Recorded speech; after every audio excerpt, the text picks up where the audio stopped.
Assalamualaikum warahmatullahi wabarakatuh. Alhamdulillahi rabbil alamin. Rabbi shrah li sadri wa yassir li amri wahlul 'uqdatam min lisani yafqahu qawli.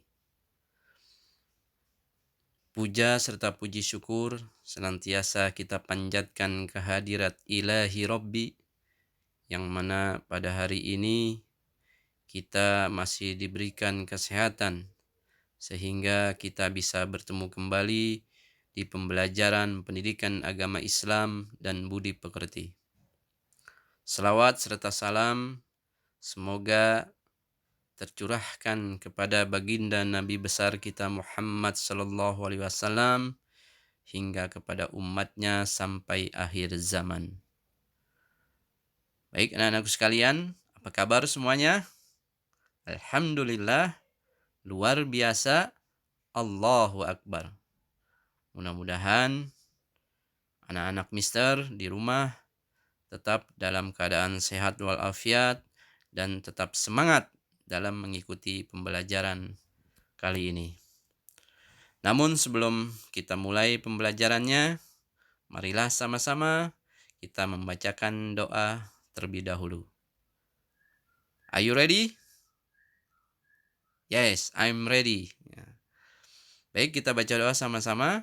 Wahid, isnan, salasa. Bismillahirrahmanirrahim. Rabbi zidni ilma warzuqni fahma. Amin. Mudah-mudahan ilmu kita akan bertambah dengan pembelajaran kali ini. Baik anak-anak sekalian, materi pembelajaran kali ini adalah tentang mengenal nama Allah dan kitabnya. Anak-anak sekalian yang Mister sayangi dan Mister banggakan, sebelum kalian mengenal teman kalian, pasti kalian akan menanya terlebih dahulu namanya siapa ya? Nah, itulah yang muncul di benak kita. Nah, untuk itu, sebelum kita mengenal Allah, kita akan mengetahui terlebih dahulu Asmaul Husna atau nama-nama yang baik. Asmaul Husna ini berjumlah 99. Namun pada kesempatan kali ini yang kita pelajari hanya beberapa nama-nama Allah atau Asmaul Husna yang akan Mister sampaikan. Yang pertama adalah Al-Mumit, artinya adalah Maha Mematikan.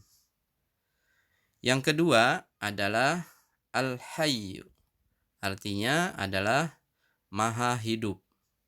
Yang ketiga adalah Al-Qayyum atau Al-Qayyim, artinya adalah berdiri sendiri. Yang keempat adalah Al-Ahad, yang artinya adalah yang Maha Esa. Anak-anakku sekalian,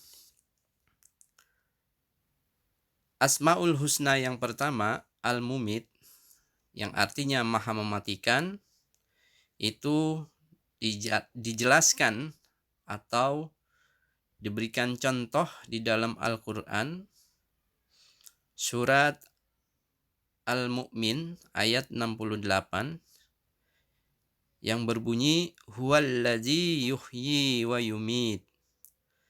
Di kata Al-Mumit di situ berarti Allah Maha Mematikan. Huwallazi yuhyi wa yumit berarti dialah Allah yang Maha menghidupkan dan mematikan. Konteks yang kedua juga Al-Hayyu artinya Maha Hidup. Nah, jadi di contoh ayat tadi dikatakan bahwa huwallazi yuhyi wa yumit.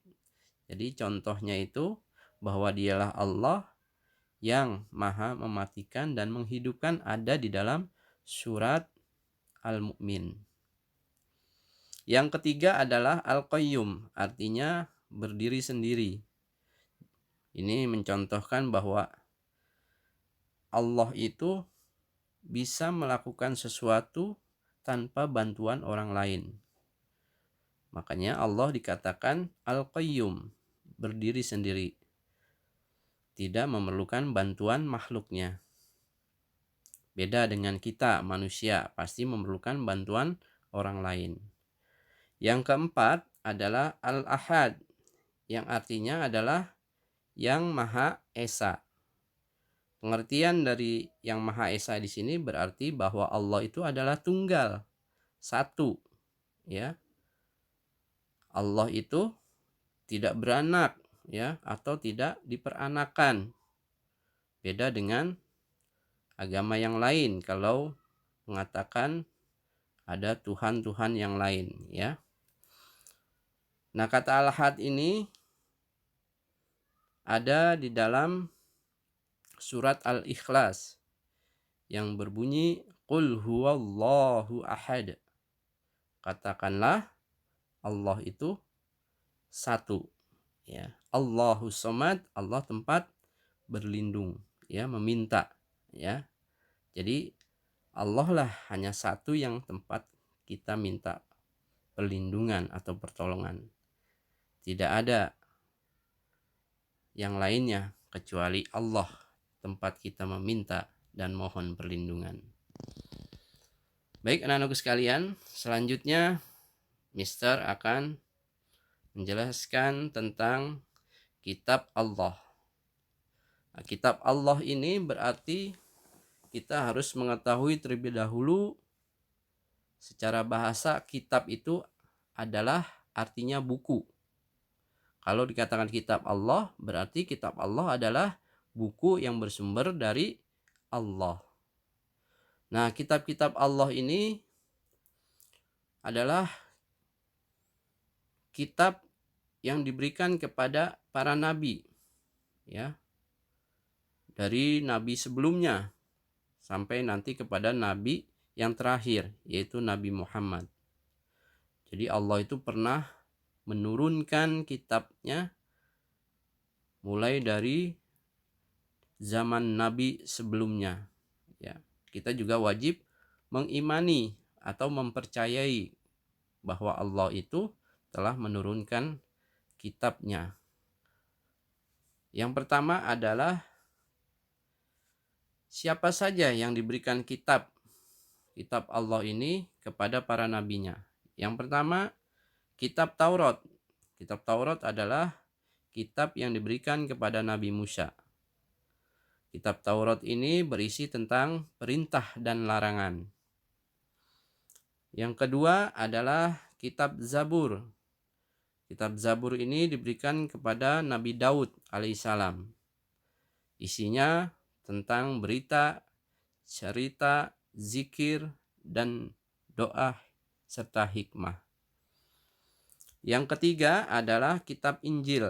Kitab Injil ini diberikan kepada Nabi Isa. Isinya tentang hukum, ajakan, kabar bahwa nanti akan datang seorang nabi, yaitu Nabi Muhammad SAW. Jadi sebelum Nabi Muhammad SAW menjadi seorang rasul, kabar beritanya sudah dikasih tahu oleh Allah melalui kitab Injil. Selanjutnya, kitab Al-Quran. Kitab Al-Quran ini sudah tentu kalian sudah mengetahui bahwa Al-Quran diberikan kepada Nabi Muhammad SAW yang isinya tentang tauhid atau ketuhanan, ibadah, ya. Yang ketiga akhlak, keempat fikih, adanya janji dan ancaman, juga kisah. Itulah isi dari Al-Quran. Anak-anakku sekalian, walaupun kita mengimani kitab-kitab Allah, tapi kita mengakui dan menjalankan kitab yang terakhir sebagai pedoman hidup kita, yaitu Al-Quran. Karena kenapa? Karena kitab Taurat, Zabur, Injil itu sudah tidak berlaku lagi. Yang berlaku sekarang adalah kitab Al-Quran yang kita jadikan pegangan hidup kita dalam kehidupan sehari-hari. Selanjutnya anak-anakku sekalian, di dalam mempelajari mengenal kitab Allah ini itu membawa dampak yang baik buat kita, sehingga kita akan menjadi anak-anak yang berperilaku terpuji. Dengan mempelajari kitab Allah ini membawa ajaran terpuji buat kita. Yang pertama, berperilaku terpuji kepada Allah Subhanahu wa taala. Yang kedua, berperilaku terpuji terhadap sesama dalam kehidupan sehari-hari. Yang ketiga, berperilaku terpuji terhadap hewan dan tumbuhan. Yang keempat, berperilaku terpuji terhadap diri sendiri. Yang kelima, berperilaku terpuji terhadap lingkungan. Contoh-contohnya kalian bisa lihat gambar-gambar berikut. Berperilaku terpuji kepada Allah, contohnya sholat ya. Berperilaku terpuji terhadap sesama adalah dengan sesama manusia kita juga saling tolong menolong ya, saling berbagi ya, saling bantu membantu, bermain bersama ya. Terus juga kita menyayangi binatang dan tumbuhan. Kita juga saling memberikan makanan kepada teman kita, saling bercanda dengan baik ya, tidak menyakitinya, dan juga selalu bergotong royong dalam kehidupan sehari-hari. Itulah contoh-contoh dampak kita mempelajari kitab Allah. Mudah-mudahan kita semua berperilaku terpuji terhadap apa-apa yang tadi Mister sampaikan. Baik anak-anak sekalian, sampai di sini pembelajaran kita kali ini. Mudah-mudahan bertambah ilmu kita dengan pelajaran ini. Sampai jumpa lagi di minggu berikutnya atau di pelajaran pendidikan agama Islam dan budi pekerti berikutnya. Mohon maaf apabila ada kekurangan dan kesalahannya. Bapak akhiri. Assalamualaikum warahmatullahi wabarakatuh.